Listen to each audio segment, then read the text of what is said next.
The Andy Pollin Show. We got to go after this with everything we got, thinking they're going to come with everything they got. I'll start off by saying I'm bored, I'm broke, and I'm back. The Andy Pollin Show on ESPN 630 starts right now. The old saying in the NFL is the best ability is availability. And when Terry McLaurin was negotiating an extension on his contract, holding in, holding out, whatever he was doing, he would remind you that he hadn't missed a game in 5 years. Well, now he's missed 3. Will he miss 4? We still don't know. Although he was on the practice field yesterday, Dan Quinn says he needs to see more with a more intense practice coming up today. So keep your fingers crossed on that. Sam Cosmi may make his debut, but Noah Brown looks like this season may be quickly going down the dumper. They didn't call it a setback. Sounds like a setback. Either way, they're not going to have him for at least the next 4 games. So the injuries are a factor this year, whereas last year at this point, they were not. This was a team, and, this usually goes this way in the NFL anyway. Teams that stay healthy are teams that generally, if they're good enough, stay in the mix, not bad teams that are healthy, but I'm talking about, good teams. And there's no greater example than the Cincinnati Bengals, who are without Joe Burrow, and with Joe Burrow, they were a contender to get to the Super Bowl. Without him, they're relying now on Joe Flacco, who's 40 years old and will play in the Alte Kaker Bowl tonight as he goes against 41-year-old, soon-to-be 42-year-old Aaron Rodgers. And, I guess it's the state of quarterbacking in the league, for one thing. It's hard to find good replacements, and not that Rodgers is a replacement, but the fact that he's still playing at this age has to do with the rules. Very good explanation yesterday on PTI from Steve Young, and we're going to play that later this hour. But let's get to the injuries right away, and this is how Dan Quinn opened up his news conference yesterday. Last week we worked Noah Brown back into practice, and unfortunately his groin didn't respond, and given that, we'll place him on IR. And the aim is to get Noah fully right. He's such a tough competitor, but it's the right call right now to get him into that spot, and let's get him all the way back and ready. We also opened the 21-day window for Jonathan Jones, so it'll be great to have him back at practice today. And the team signed defensive end Drake Jackson. He's still working back from a knee injury, but we are glad to have him here. So all that said, glad to get rolling with you guys. With Noah, what happened with the groin? Was there a setback, or did something happen while he was practicing that re-injured it? And I guess why not put him on IR before this point? Yeah, well, I would say it wasn't a setback. It just hasn't responded, quite the way that it needs to. So I wouldn't call it a setback. Hindsight's 20/20. And I think the main thing is, man, we're going to get him right. And that's the ultimate goal, to get there. So we know that means 4 more weeks, and the guy's working incredibly hard at it. And so we want to make sure hit all the marks that we can with him. Then what's the plan for Terry this week? He'll practice this week, and I'll have a better sense where we're going, because today is going to be more at a jog-through pace where we're not, fully, speed up and going, but that'll be more as we get into tomorrow. But, I'll have a better assessment after we go through some full speed, routes and movements to see where he's at. But I'm excited where he's trending. With Noah, is this something that would require surgery, or is this just more time, rest, recovery? More time, and just we're going to really push it, make sure the recovery's right, the strength's right, and just kind of go through all of it to make sure he's really ready. Well, he's a guy who's had a history of injuries. They decided to bring him back this year, but probably not counting on Terry McLaurin missing games. So when you don't have the two of them, it's a real problem. Luke McCaffrey has done a decent job. He's caught a couple of touchdown passes. Couldn't have been more wide open in the Monday night game against the Bears. But these are not the receivers that Jaden Daniels was banking on, though he would not use that as an excuse. I mean, I'll say for anybody in this league, it's tough, but, you kind of get thrust into those situations because unfortunate things happen. So, you can't really change who you are. The preparation stays the same, and that's why in the offseason you work on your fundamentals, your individual game, so you're able to be accurate and things like that and just kind of talk through those type of things. Is there anything else you're able to do in season when there's I'm guessing fewer live reps, right? Yeah, I mean, you got to find your spaces for after practice type of things. Obviously, you want to be conscious of guys and their body, and obviously the most important thing is the game, but you try to get those reps as much as possible because you might rep a play one time and, Cliff might call in a game on a critical situation. You got to go out there and execute it. Now, this is a short week, which would generally be a problem when you've got injured players. You'd like to have an extra day, but you don't. And Quinn actually says, I guess it's just really to get the taste out of their mouth, but he's actually glad that they're working on a short week this week. This game was a hard one for us. In a lot of ways, we beat ourselves. And those are as hard a loss, to deal with. When it goes down to the end, you hit your marks, they do, and it doesn't go your way.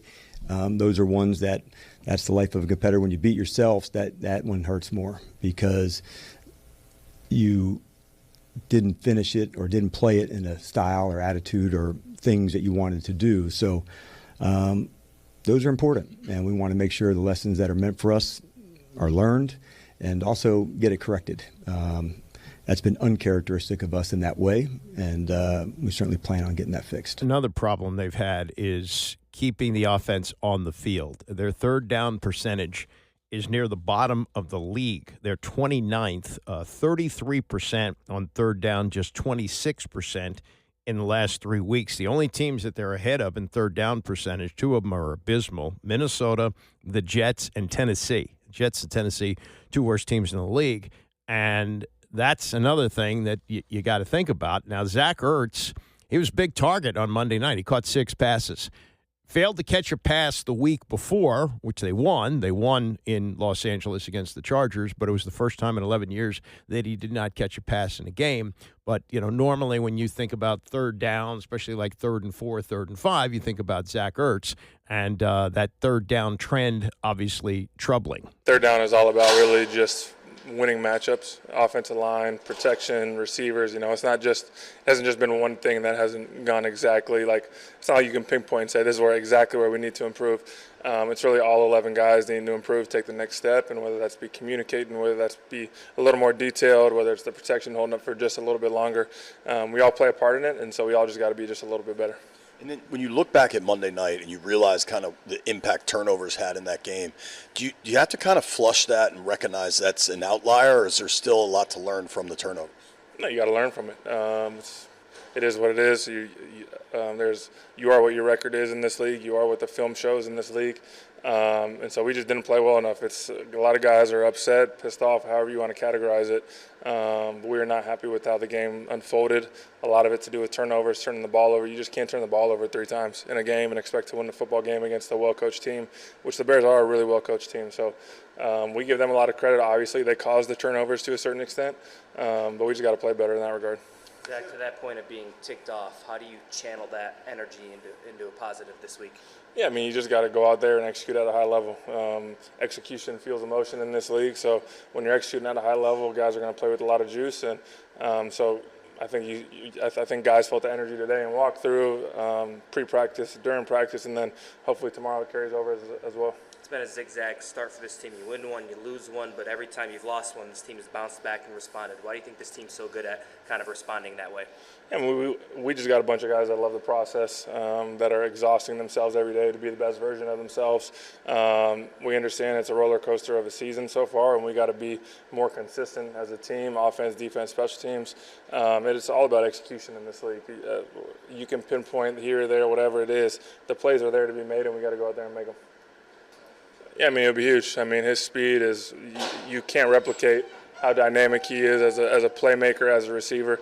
So if he's back this week, next week, whenever he's back, I'm really looking forward to it because you have to account with him, and it can't just be with one person. The safety help or more zone coverage, whatever it is, he just dictates so much as a receiver in this league, and so I can't wait for him to be back out there whenever that is. Yeah, there's only one way to if you play poorly or you play bad, the only remedy is to practice really hard and exhaust yourself even more. So I hope guys are just doing everything they can to be at their best for this Sunday, because Dallas is going to be a great test for us down there in Dallas. It's going to be a hostile environment with a team that's playing really good football. Their offense is scoring a lot of points, so if it's up to us to just go out there, focus on the execution, don't let the emotions of last week impact you in a negative light. Just channel it in a positive way. How often were injured coming in and out of the lineup? Yeah, you can't focus on that. You can't dwell on who's in, who's out. It's about going out there and playing at a high level. I saw all off season the guys that are in there right now playing at a high level. So for us, it's just going out there and executing, putting points on the board. I mean, if we don't turn the ball twice in the red zone, I think it's a different story, and I think we're having a different conversation today. But that's not the case. So we just got to go out there, focus a little more, play a little better, and I got all the confidence in the world in the guys. Yeah, the old next man up. That's Zach Ertz talking to reporters yesterday. Even with the struggles on third down, where they're near the bottom of the league, they're putting up yardage. They should have won the game on Monday, turned it over 3 times. I mean, that's the real problem with the team right now is turnover margin, -3, which puts them in the bottom third of the league. But they are averaging 345 yards a game, which is 13th in the league. So, what do you make of that? Here's Jaden Daniels. We got the chance to, take this thing to another level. Obviously, the stats are the stats, but it just says we could score with the best of them, and we could put up points, but we just got to be better with the details and execution. So we don't have slow starts or anything like that. So that's something that we're just honing in and focusing on more. Yeah, main thing, turnovers, and they have run the ball effectively. They're top 5 in rushing, but they turn the ball over, and the culprit last couple of weeks has been Bill Krosky-Merritt. Yesterday, talking about bouncing back. It's ups and downs, and I mean, you want to make it like straight as you can. Like you want to like have a positive outcome every time, but I mean, it's the game we play, and I mean, it's nothing I can't handle. It's nothing I can't handle. I know like I'm gonna bounce back, and I mean, we got another opportunity, and I'll be ready to take advantage of it. Well, they better hope, because if he continues to turn the ball over, they may be looking for a deal at the trade deadline to pick up a veteran running back. I mean, they had hoped that he wouldn't necessarily have to carry the load this year, but that has been the case, and he has performed. I mean, he runs very well between the tackles, but he is a rookie. He hasn't played much. Didn't play much at all last year in college. Played only 1 game. So, he's got the right attitude. He runs well. He's apparently, according to the coaches, he's a sponge. He picks things up, but he puts the ball on the ground. And you just can't, up here, as Joe Gibbs used to say, up here, you can't do that. You can't turn the ball over. This is interesting. Albert Pujols is drawing interest from major league teams to be a manager. And you said, didn't he just retire? Yeah, he did just a few years ago after the 2022 season. And he's now 45 years old. He does have managerial experience. He managed in the Dominican Winter League and actually won a championship. And he is set to manage the Dominican Republic in next spring's World Baseball Classic. So he's gotten his feet wet as a manager. Generally speaking, not in all cases, but generally speaking, great players, Hall of Fame players, don't make great coaches, managers. I would say that Frank Robinson would be in the category of very, very good manager. Did he win a World Series? No. Was he a great manager? I don't know. Maybe you can make the argument for that. But that would be the exception. Lenny Wilkins in the NBA, great coach, was a great player. But by and large, they're players, and especially like the case of Earl Weaver, who I don't think ever made it up to the major leagues, not even for a cup of coffee. They are generally guys who know what it's like to struggle, know what it's like to have to work on things, and things that came easily to Albert Pujols don't come easily to other players. He's eligible for the Hall of Fame in 2028. And he will no doubt get in. I would think he would be a first-ballot guy. But there's also interest now in him as a manager. And the connection for the Orioles is Mike Elias was a scout with the Cardinals when Pujols played there. So I guess they know each other that way. I might have some hesitancy to do this because of I guess you can't hold it against a guy for being a great player. And if he's proved it in the winter leagues, Dominican, maybe there's something there. There are 8 teams now without a manager, including the Nats. Braves are looking, Giants are looking, Padres looking now with Mike Schilt announcing yesterday he's retiring, Rockies and the Twins. So he's going to have some interest from teams, and it would be an interesting hire for the Orioles for sure. He did spend half his career in the American League, for whatever that's worth. I don't even know if that means anything anymore, that they have so much interleague play. But he did spend the second half of his career with the Angels, and before that with the St. Louis Cardinals. So we'll see. Tony Mansolino is going to get some consideration. He actually had a winning record after they fired Brandon Hyde, 60-59. And he is in the mix, they say, but Mike Elias says he's going to look around. It would be a splash, We had that kind of splash here many, many years ago, a little different situation. But when Ted Williams was brought in to manage the Senators in 1969, he had never managed before, but had been one of the all-time great hitters. And really the story behind that is Bob Short, who was always looking for a drawing card and looking for a splash, kind of had a relationship there with Williams where he was going to work for both of them, because Williams was an endorser for Sears catalog in fishing. And his star was kind of fading. This was 1969. He'd been out of baseball as a player for almost a decade, and he needed something to bring him more in the limelight to make Sears happy. Like Sears needed Ted Williams to be better known as Ted Williams, so he came back and managed. Did a great job his first year. 2 more years here. They moved to Texas, managed 1 more year, and then never managed again. Could it work out that way for Pujols? Maybe it does, maybe it doesn't. But he is apparently in the mix to be the Orioles manager. Coming up, the Alte Kaker Bowl tonight, as 2 40-something quarterbacks will go at it in Cincinnati. It's the Andy Pollin Show, ESPN 630. The Andy Pollin Show on ESPN 630, the sports capital. 57 years ago today, one of the most iconic images in the history of sports, Tommy Smith and John Carlos with the black glove salute after winning medals at the 1968 Summer Olympics. Yeah, Mexico City. 1968, in October, the Summer Olympics were going on, and it remains, all these years later, a hot-button issue. We'll look back on that in the next hour and include a column that was written by a 29-year-old Brent Musburger, who was working for the Chicago American, a long-gone newspaper, but what he wrote about that on that day, 57 years ago, might surprise you. Well, we'll get to that coming up in the next hour. Meantime, we got football tonight. We got the Pittsburgh Steelers and the Cincinnati Bengals with 2 quarterbacks past the age of 40. Joe Flacco now on his second team just this year in Cincinnati, second team in Ohio as the Browns traded him to the Bengals. And Mike Tomlin, the coach of the Steelers, doesn't like that. He thought that was dirty pool. Doing that. But anyway, he's going to start tonight. And Aaron Rodgers, who's going to turn 42 in December, will start for the Pittsburgh Steelers. And the game is going to be played in Cincinnati, not Pittsburgh, where there is grumbling about the field. I watched most of this game on Sunday, and the field did look bad in Pittsburgh. And players from both teams, the Steelers and the Browns, are calling it embarrassing. And some players said the field, which was already scheduled to be resodded after the game, was dry. They kicked up chunks of grass. One player suffered a non-contact knee injury. Brian McCarthy of the league said that they've been in touch with both the union and the team, and they'll take steps to replace the grass. This is catch-22. The players do not want to play on the artificial surface, but you also have a field that's a mess. And this...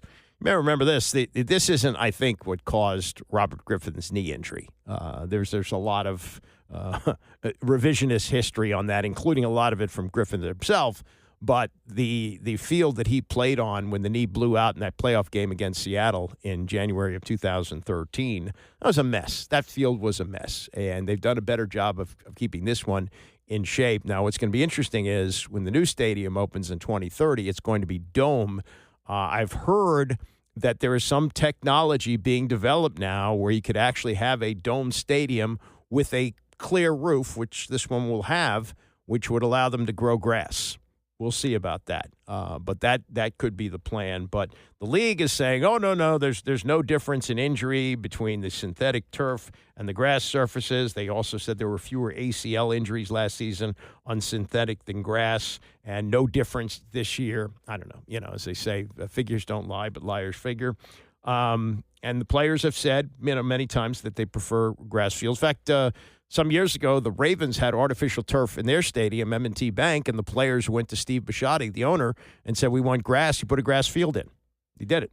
The Steelers, now they do share their stadium. Acrisure is what it's called. They share it with the University of Pittsburgh, but Pittsburgh hadn't played there. They hosted Boston College on October 4th, and the last time the Steelers had played a home game before this past Sunday was against Seattle on September 14th.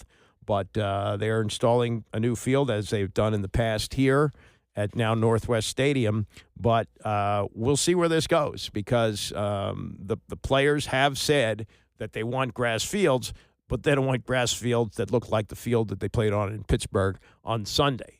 So not an issue tonight as they move on to Cincinnati. And Tony Kornheiser and Pablo Torre, who was in for Wilbon yesterday, talked to Steve Young, not about the field, but about the players who will be on the field tonight, the two 40-something quarterbacks in Joe Flacco and Aaron Rodgers. It has been referred to as the Icy Hot Bowl or the AARP Bowl. When you watch two guys in their 40s starting at quarterback in the NFL against each other, you think what? Tony, I think this is super important, because I think about two people that learned the game in a more sophisticated era. And people go, when was that, Steve? That was before the rule changes for safety. People don't realize the difference in the game that happened when they didn't allow defenders to launch their headfirst into and cover more ground more quickly. And they also restricted how you could hit the quarterback. And so when Tom Brady was at in Tampa, and I ran into him on a Monday night game and said, how do you feel like the game has changed? He says, look, Steve, it's amazing. The flats are always open because there's more space. The middle of the field is unpatrolled, where it used to be a death zone, and no one can hit me. And so when I see two people over 40 playing in today's game, they're taking advantage of learning in a more sophisticated time, and now playing in a less sophisticated era where there's more space. Essentially, the rule changes for safety made I'm being conflating here, but it made the field like a Canadian field, right? It expanded the space, and all the great innovative minds jumped in. We talk about it every week. Kyle Shanahan, Sean McVay, Andy Reid, Sean Payton, they just jumped in and answered that call to innovation because of the rule changes. Now, Steve, one of the great quirks of this current season is that Patrick Mahomes is leading his team, the Chiefs, in rushing. He's on pace to nearly double his career total. Of course, I look at Patrick Mahomes, I can't help but think of running quarterbacks, dual threat guys like yourself. How do you balance that? The whole thing of, I have this athleticism, but also I need to keep myself safe. How did you balance that? How does he? It's the question because quarterback's the most important role in sports. It's the question, Pablo, that needs to be asked and talked about way more, because it is an incredible challenge. Patrick Mahomes cannot maintain being the leading rusher for the Chiefs and go to the Super Bowl. Yet, he has to threaten the line of scrimmage. He's learned that. He's learned that I need to be a sophisticated passer, yet I have to put into the defense's mind, who have now been put on their heels because of safety rules, I can now attack the line of scrimmage because of all this new space. Look at Justin Herbert. I even say Jared Goff needs to do more of this, because in the biggest games, they are won in the biggest moments by quarterbacks who have threatened the line of scrimmage. So Patrick Mahomes needs to continue to do it. And now how do you figure out that right space, when to go, when to stay, when to throw it, when to run? And that really, it makes it even harder for guys like Justin Fields or Lamar Jackson, because they're so incredibly athletic. Yeah, Justin Fields is the name I wanted to ask you about next, because he gets sacked 9 times, of course, over the weekend on Sunday. And he says, we can't let that happen again. So how do you do that? How do you get the ball out quicker to avoid that kind of, again, damage to yourself? The number I tell them, anyone who wants to talk to me about dual threat and how, the transition that you have to make, the reason why I was able to find what I hope was a pretty fine line of when to go and how to stay and how to be sophisticated and how to still threaten and how to do all that became when I owned all the data.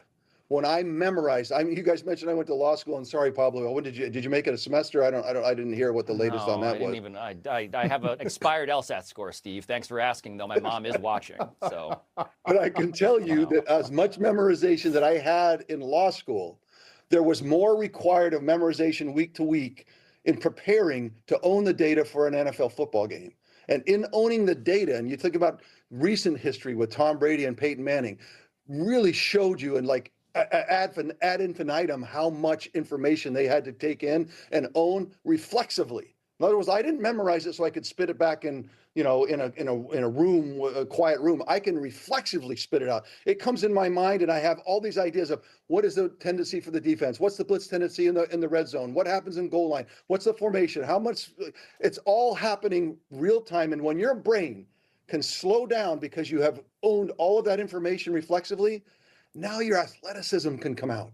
Now who you are as a quarterback can come out. And now you can make those decisions about when to go, when to come, how to deal with it, how to throw it, where to go. Like, if you don't own the data, you're always behind. And if you're behind the data, you'll never be the athlete you could be. You'll never be the quarterback that you could be. You'll be a shadow of who you could possibly be. And so that's why I ended up saying, quarterbacking is it's a master's program in the schoolroom. It's a brilliant answer. I feel stupid asking the next question. That was so brilliant. You used the phrase threaten the line of scrimmage. You struggled when you played with the Bucs before you succeeded with the 49ers. When you look at the success Baker Mayfield, and here's a guy who threatens the line of scrimmage, Baker Mayfield is having at his third stop now, what lesson should people learn from that? Well, we talked about it. I mean, I'm going to be very frank. There are terrible places for quarterback. There are places that don't understand the position the way they need to.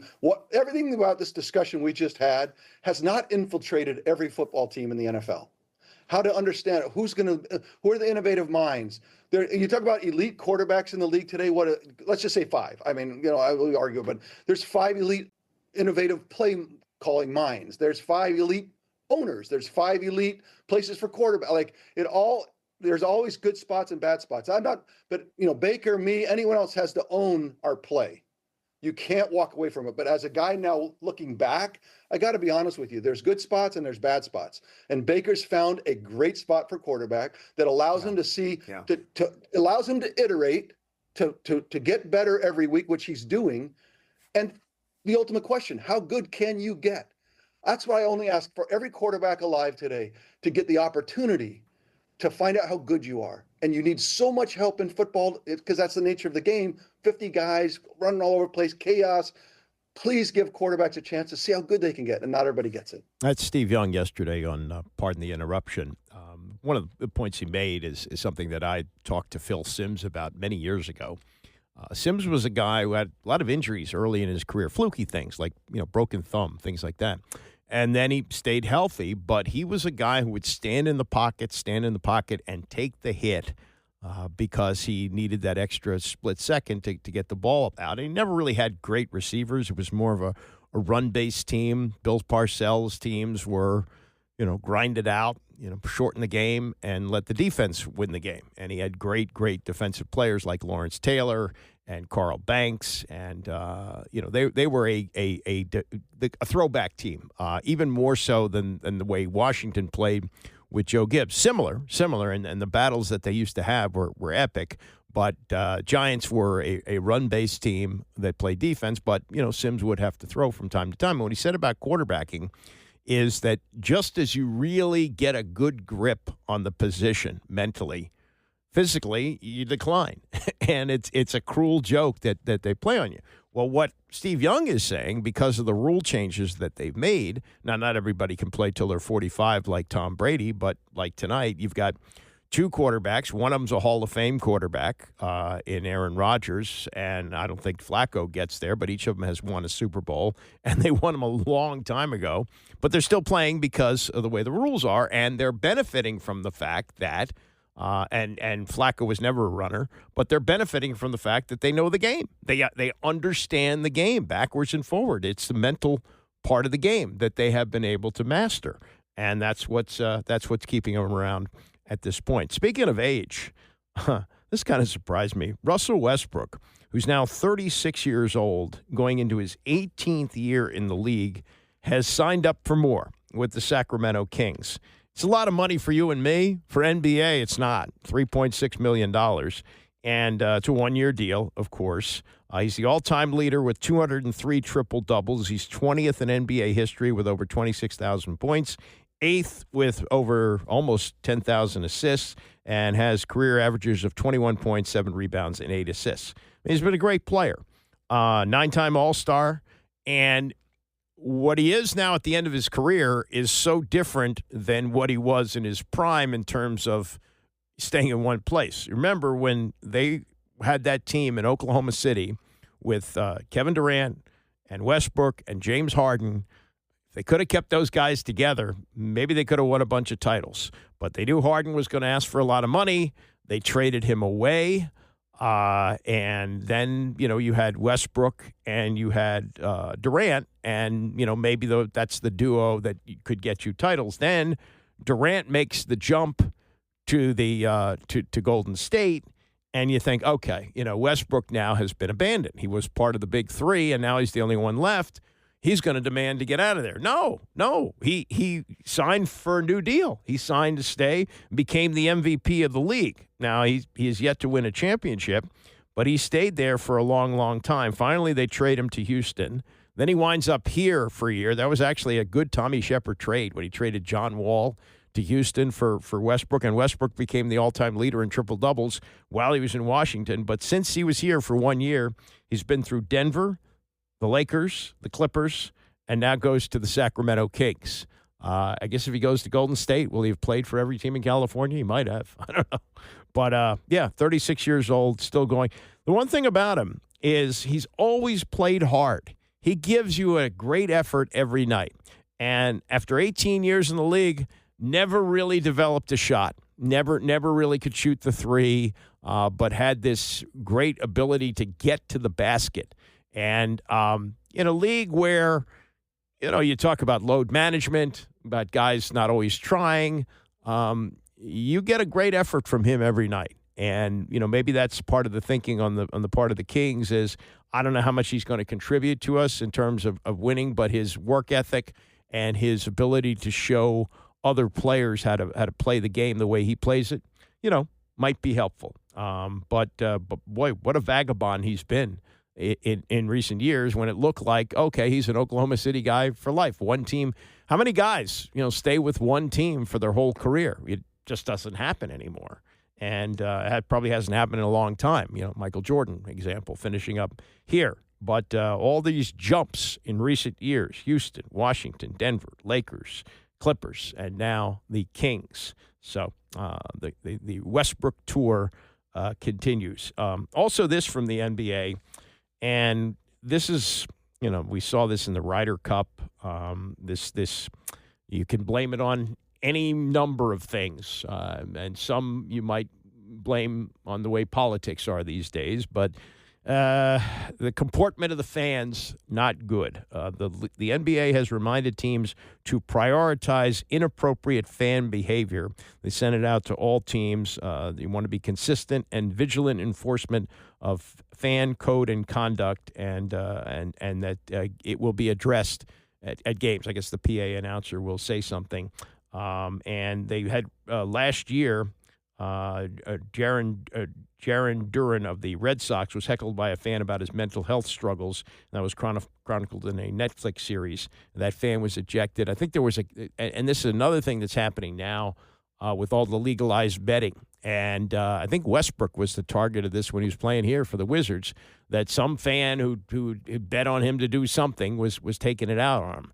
So unruly fan behavior, a problem. And they had another fight the other night. I don't know if you heard about this. There was somebody caught this on video. There was a fight in the stands at the Commanders game. And, one of the things about a night game like that is you have plenty of time to drink before it. They opened up the parking lot 6 hours early, and some people got a little bit lubed up, I'm sure, and tempers got out of hand, and there was a fight. So the NBA is taking a look at that and saying, let's nip it in the bud. All right, coming up, more on the Commanders' injury situation as they get ready to play Dallas. Plus, we will take a look at what happened 57 years ago today as Tommy Smith and John Carlos shook the world at the Olympics. It's the Andy Pollin Show, ESPN 630. Bill Parcells once said he wouldn't draft a quarterback unless he had at least 23 college starts. That now seems low. And when you listen to Mel Kiper later this hour talk about what it takes now to be prepared to go into the NFL after college football, it's really mind-blowing when you look at the numbers of those who've succeeded and those who have not, and the number of college starts that they've had. We had a tragic situation here with Dwayne Haskins, which may or may not have been related to the fact that he just didn't start that many games at Ohio State. So we'll look at that and other things as we roll towards 11 o'clock. Bram Weinstein coming up today. The injury situation for the Commanders, some good news. Terry McLaurin did practice yesterday, but it was a very light practice, and Dan Quinn said he needs to see more of him in the tougher practices like the one they're going to have today. Short week, of course. They played Monday, and they've got to play again on Sunday in Dallas. So they hope to get McLaurin back. He's missed the last 3 games, which I think equals all that he had missed prior to this season since coming here in 2019. And in the offseason, remember he had that hour-long news conference in July at Eastern Motors right before training camp where he said he hadn't had contact with the team. And, you know, you don't know if this was the reason, but I don't think it was helpful. The fact that he did not participate in a single training camp practice, did not participate in a single mini camp practice. I know he keeps himself in shape. I know he works hard, but he suffered a quad injury. And at first it was reported that he may need surgery. He was not placed on injured reserve, and surgery does not seem to be a possibility now. But there's no guarantee that he's going to play this week, and that would be 4 straight missed games, and they have missed him because they just don't have that kind of speed out there on the field that they need to take the pressure off the running game and take the pressure off Jaden Daniels, who has had some struggles, particularly on third down. They're near the bottom of the league in third down conversion. They're 29th with just 33%. So they need to get him back, and I don't know if it's going to happen this week. Also, Noah Brown, who has had injuries, and he missed the end of last season, didn't participate at all in the playoffs. He's now going to go on injured reserve. So he's already missed, I think he's missed 4. McLaurin's missed 3, so he's missed 4. And he's going to miss at least 4 more as he goes on injured reserve with a hamstring problem. And maybe it's one of those hamstring things that lingers throughout the year. They could have put him on injured reserve, and he'd be eligible to come off now. Now they have to wait at least another 4 games. Sam Cosmi could be ready to go on Sunday. He's been practicing, but I guess not fully. They want to make sure that he's 100%. Now that there's a deadline, if he doesn't play this week, they have to play him the following week, or he has to go back on injured reserve. And he has not played at all this season because, and it's understandable. I mean, he suffered a really serious knee injury in that game against Detroit in the playoffs, and that was January. So these are, usually 9 to 10 month recoveries, and Quinn continues to say he's done all the right things. He's worked hard. He's tracking to play, but they're not quite ready to pull the trigger on that. Would like to have him back. As for the defense, tackling has been a problem all year long. It really has. And there was just a big play that involved a missed tackle on Monday night where they're up by 8 points, and it's third down, and DeAndre Swift, who had a big game against them, running the ball and catching it, took off on a third down run, and Quan Martin had a chance to push him out of bounds. That's all he had to do, push him out of bounds, and he whiffed. Here was Martin yesterday. It's tough just to have a play like that happen, and that's a play I've made 100 times in my career. I take pride in my tackling, and something I've always taken pride in, man. But just being able to shake back, really, I think it's stuff gonna happen. They get paid too. They're great players. It's the NFL, but I think just being able to respond and just take the lesson from it, just learn from it, and just come back and get better, man, honestly. You know, a lot of your teammates, DQ, you all said you guys were kind of ticked off at that performance on Monday and the outcome. How do you channel that energy into something positive this week? I mean, that was in the past, so it's like can't dwell on it too much. Just gotta, like I said, just take the lessons from that game and just being able to apply it and just keep moving, man. Like, stuff gonna happen in this league. It's not gonna always be pretty, but just how you respond to it. Yeah, so Quan Martin needing to have a comeback game, and they've got some really good receivers on Dallas, and we'll see, with their health coming up on Sunday. But this has been a disappointing year for the defense. Defense that got better at the end of last year, started off slowly, and Dan Quinn is a defensive guy. I don't also want to portray the sky is falling either. There's some things that I like about how we're doing some things on third down. We're not getting the ball enough, Chick, honestly. And that's one part of playing good defense. We're not hitting our tackling, to the space that I think is the standard that we've set. But we've also had some moments where we know what good can look like and what it does. So we want to make sure we're capturing that. Meetings-wise, it's tense, it's tight, like it should be when you're, trying to dig in and find the right answers. And that's what's cool about this group, that it's not somebody pointing or, doing that. It's, hey, man, let's go through our thing together and how we would go about it. So you're right, it's a great challenge with Dallas and weapons they have. And I think Dak's honestly hitting, his marks at a high level right now. That's what the tape tells me so far.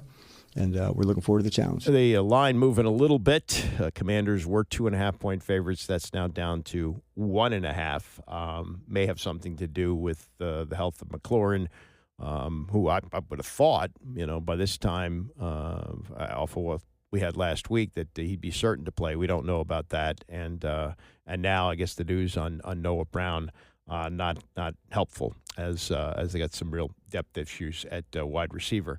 As far as the defensive line, that has been probably the bright spot of the defense this year.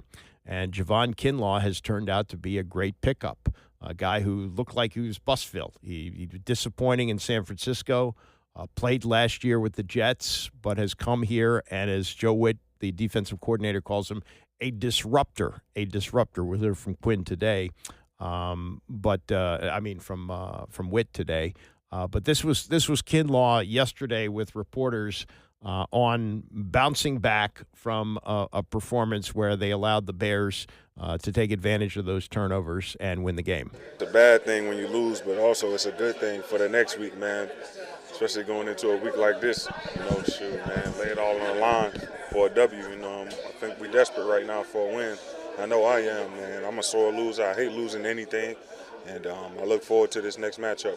Zigzag kind of start to the season. You win one, you lose one, but every time you drop one, you guys bounce back and respond. It's been a roller coaster, but why is this team so good at responding and bouncing back? Well, it starts with our coach, man. It starts with our head coach, man. He comes in and he prepares us the right way to be able to bounce back hard. And sure, we owe it to ourselves and we owe it to this organization to be able to bounce back in critical situations, man, going into a division opponent like this. So. I know you told me against the Packers it's a nice bad game, but this is the Cowboys. This game means a lot to this fan base and this community. Is this another one of those ice bag games? Yeah, 100%. Boy, they're going to try to run the hell out the ball for sure. And like I said, I look forward to the tough games, man. It's going to be a tough one for sure. You grew up here rooting for the burgundy and gold as a kid. Did you grow up kind of hating the Cowboys too? Hell yeah. But at the same time, my dad's from South Carolina, and my dad's side of the family, they all Cowboys fans. And my dad was the only 49er fan, and it's crazy. So I've been hearing about this Cowboy stuff for a long time. My uncle, I've been talking crazy to him.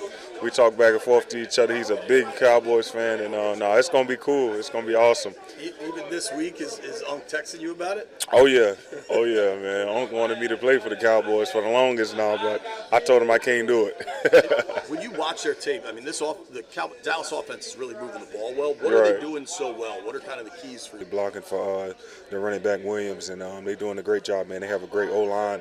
And I know they have some guys banged up, but I think they might be getting them back. But they're a solid group, man, and they physical. They don't take no mess from nobody, and that's what I look forward to, man.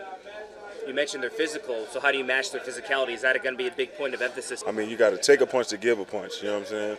take a punch here, take a punch there, but, you know, your counter punch got to be greater, you know what I mean? And, I think we're going to come in ready to go. Well, they better hope so. Javon Kinlaw and the defense, which has been getting gashed this year, as the secondary's had a bunch of issues and gashed in the running game by Swift and the Bears on Monday, hoping to get back on track against the Cowboys this Sunday.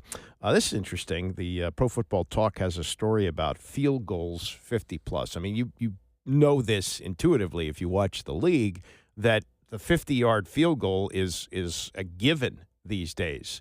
And, you know, Matt Gay, who they paid this year after going through 4 kickers last year, I don't even know if it was 50 yards. It might have been under 50 yards on Monday night, doinked one off the upright. Can't do that. I mean, it's here's how automatic it is. This is amazing, really, when you think about this. Mark Mosley is the only kicker who's ever been named MVP. A very unusual circumstance because of the strike of 82, which knocked out half the season, but he did hit 23 consecutive field goals. You know, now that's nothing.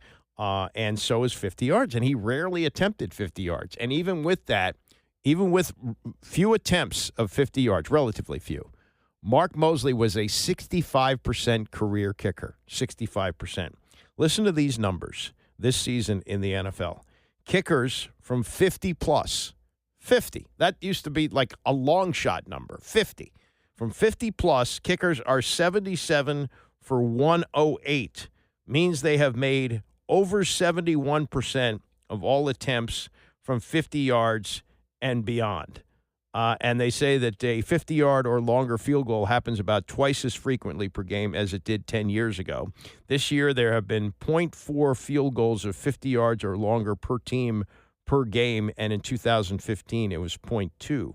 20 years ago, 50-yard field goals were so rare, there were only 48 of them all season and less than 1% per team. And, you know, Brandon Aubrey is one of the best long-range kickers we've ever seen. It's an amazing story, the Cowboys kicker. He had been a college soccer player, took a corporate job. His wife was watching the Red Zone channel. She says, you know, you could do that. And he goes out, he gets himself a kicking coach, winds up in the UFL, the spring league, and finds his way to the Cowboys. And he has made a 64-yard field goal this year. Chase McLaughlin has made a 65-yard field goal.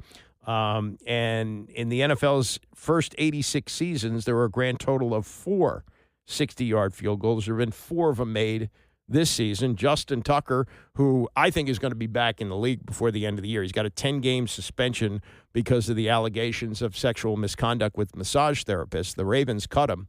But somebody's going to bring him in because he's a long-range kicker. And when you think of 60-plus, 4 of them already 6 weeks into the season. And I go back to the Tom Dempsey field goal of 1970 when this was like a man walking on the moon. I mean, it was remarkable, and even more remarkable in those days because the uprights were up against the goal line. So he was kicking this 63-yard field goal from, like, what, his own 37? I mean, think about that. That he's lining up pretty deep in his own territory. I mean, nowadays, if you kick the ball into the end zone on a touchback on a kickoff, the other team gets it at the 35. So if for example, they were playing the Detroit Lions, if the Lions had kicked off to the Saints and kicked it in the end zone. In those days, if you kicked it out of the end zone, it was at the 20-yard line. But there weren't many kickers who could kick it that far. You know, a lot of kickoffs were returned in those days and they were kicking from the 40, too, not even the 35, that they didn't have to have all these rule tweaks to get more returns like they have now. So if it was today, kicker kicks it out of the end zone off a field goal or a touchdown, and the Saints get the ball at their own 35, they only need to go 2 yards to set up what would be a field goal for Tom Dempsey. And Tom Dempsey, if you don't know, he was born with a foot deformity, actually had missing fingers on his hand, and so he had this type of shoe where his leg was kind of like a club. He didn't have any toes on his kicking foot. and booted through. As years went on, the kicking shoe became more and more advanced. This one, I think it's in the Hall of Fame. It looks kind of like a baseball glove. You know, it was all leather. And as the years went on, it would seem like they put a horseshoe in there. And, you know, I don't think you can say it's unfair that a guy was, you know, born with no toes and he could use his foot like a club. But he did kick the 63-yarder, and it was the last play of the game. And as a matter of fact, it's the reason that I guess Archie Manning winds up with the Saints instead of the Patriots, because by kicking that field goal, the Saints finished ahead of the Patriots, who had the number 1 pick. They took Jim Plunkett. Archie Manning winds up with the Saints and may have been the most sacked quarterback of all time. Did a great job of raising sons who played quarterback, and he was a very good quarterback, but the Saints were just abysmal, and he got clobbered every game. So anyway, that's a brief history of kicking, but to think that there have already been 4 60-plus yard field goals this year, and the Commanders are going to see Brandon Aubrey, who made a 64-yarder this season. I mean, just lining up to make them, and they're not even like at the end of halves or end of games. They just go and line up and do them. You know, I mean, it's just a whole different world in the kicking game. I don't think that they're going to have to tweak the rules necessarily, but it's a lot different than it used to be in the kicking game. All right, 57 years ago today, John Carlos and Tommy Smith at the Summer Olympics in Mexico City. What they did. It's the Andy Pollin Show, ESPN 630. The Andy Pollin Show on ESPN 630, the sports capital. Bram is coming up at 11 o'clock. I just told you that it was in 1969 on this day that the Miracle Mets knocked off the Baltimore Orioles to win the World Series in 5. Exactly 1 year earlier, another volatile situation of a totally different kind happened in Mexico City. Believe it or not, in October of 1968, they were doing the Summer Olympics. I guess it was just too hot in the middle of summer in Mexico City to do the Summer Games. So the Summer Games were sort of the Fall Games in 1968, and there were some wild things that happened there. Bob Beamon blew up the long jump record. But there was great controversy on this day when Tommy Smith and John Carlos both medaled in the 200 meters. Smith was the winner of the gold, and Carlos won the bronze. And what they did as they went to the medal stand will be forever remembered. They went up there, and what is forgotten is the silver medalist from Australia, Peter Norman, was also a part of this. He did not raise a black glove as those two did. He did not take off his shoes and wear the black socks as they did. But he also wore a human rights badge and actually participated in the planning of their protest. Both athletes had intended to bring black gloves to the event, but Carlos forgot his, leaving them in the Olympic Village. And so Norman, who won the silver, suggested that Carlos wear Smith's left-handed glove. And so one is raising his right hand, one is raising his left hand with the black glove as the Star-Spangled Banner is being played, and their heads are bowed. This became an enormous brush fire. Both of them, there was talk that they were going to rescind the medals. They didn't, but they were told to leave the Olympic Village, that they would not be participating in the closing ceremonies. And they left, and they did it not so much as a civil rights protest. This was 6 months after Martin Luther King was killed. Muhammad Ali was banned from boxing at that time, and they did it more to point out the people who were suffering financially in this country. And even going into the Olympics, this was such a time of racial strife. Harry Edwards had urged black athletes to boycott the games entirely.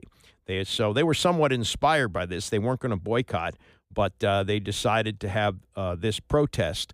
And finally, enough time had passed, and they had gone from anti-heroes to, in large part, heroes. And it was 6 years ago. 5 years ago, I guess it was 5 years ago, 6 years ago, that they finally got their due and they were inducted into the U.S. Olympic Hall of Fame. And James Brown did this report for CBS, talking to Tommy Smith about what occurred 57 years ago today. Tommy Smith's fist was the highest. He had just won the 200-meter gold medal. Right next to him was bronze medalist and teammate John Carlos. People could not understand. It was not about the flag. It was a chance to heighten the idea that we must eradicate stupidity called racism. It was a statement through symbolism. The gloved fists represented power. The head bowed represent prayer or faith. The feet with the pants rolled represented poverty. One of the most important things was making a statement without saying a word. The reaction was swift. Smith and Carlos were suspended from the national team and immediately sent home. They were vilified, at one point homeless and unemployed.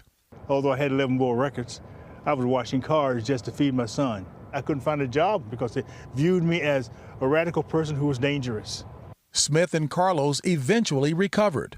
Both coached and taught in college and high school. Today, at 75 years of age, Smith says his induction into the Olympic Committee Hall of Fame is bittersweet. Is this in some way an admission on the organization's part? We were on the wrong side of history? I think they begin to see that now, yes. It was the right thing to do. While induction is an honor any athlete would treasure, he shared with me a letter that he plans to read at Friday's ceremony. My crime, taking advantage of a moment and a platform to call attention to injustice. A dream long deferred for two courageous young men. That was James Brown 6 years ago as Tommy Smith and John Carlos were inducted into the U.S. Olympic Hall of Fame. Tommy Smith is now 81 years old. Carlos is 80. And this is another interesting angle on this. And it was probably a prevalent opinion in the United States at the time with the Black Glove salute. There was a young columnist for the Chicago American. You might recognize the name. 29-year-old Brent Musburger, whose column had the headline, "Bizarre Protest by Smith, Carlos tarnishes medals." Smith and Carlos, he wrote, looked like a couple of black-skinned stormtroopers. He said that the raising of the black gloves was a juvenile gesture by a couple of athletes who should have known better. He also wrote that Smith would be remembered as a militant black. Brent was young at the time, and the climate in the country was a little bit different at the time. Brent grew up in Montana. I don't know whether that makes any difference or not. He was certainly open-minded. He'd gone to Northwestern, and in fact, some years later, he hosted the NFL Today with the first black person to be a part of an NFL pregame show, Irv Cross. They were classmates at Northwestern, and they knew each other, and Irv had a long career in the NFL with the Philadelphia Eagles. When those two, Carlos and Smith, went into the Olympic Hall of Fame, they asked Carlos about Brent Musburger, and he says, Brent Musburger doesn't even exist in my mind, so I don't even know. He didn't mean anything to me 51 years ago. He doesn't mean anything to me today because he's proven to be wrong. Brent has really not talked about this in the years since. He did say in a 1999 interview with the New York Times that his column was, quote, a bit harsh, but he did say about the gesture of the two athletes. He said, did it improve anything? Smith and Carlos aside, I object to using the Olympic award stand to make a political statement. So he's not completely backing away from what he said at the time, but he was at the time, as he said, a bit harsh. And I think a column which says bizarre protest and again, the language of the times was a little bit different there, and even. Even the Texas Western win 2 years earlier, where they beat the all-white Kentucky team, and that's been since made into a movie called Glory Road. The reporting at the time from Sports Illustrated was along the lines of the rise of the black athlete, and not necessarily in a positive way. So you got to feel the times, and the times in 1968 were different. I don't know if that excuses Brent Musburger for what he did. You can agree or disagree with his thing at the time. I don't think he would dare, even if his opinion was that you shouldn't use the medal stand to make a political statement. I don't think he would write something like calling them a couple of black-skinned stormtroopers, or that Smith would be remembered as a militant black. Years later, the script has flipped, and they went from being ostracized, and as you heard Tommy Smith say to JB, that he had to wash cars just to feed his son. They ultimately did become coaches and went on to have good careers in track and field. As a matter of fact, I think John Carlos actually had a tryout with the Philadelphia Eagles and had a tryout in the Canadian League. The problem is, in those days, you couldn't make any money in track, and it was only in football. And there are a lot of guys who are really fast on a football field, but you got to be able to catch the football as well.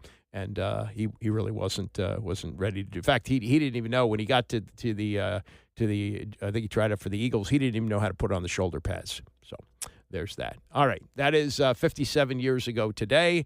This is today. Today is Thursday. Tomorrow is Friday. Bram is up next, and I will see you tomorrow at 9 a.m.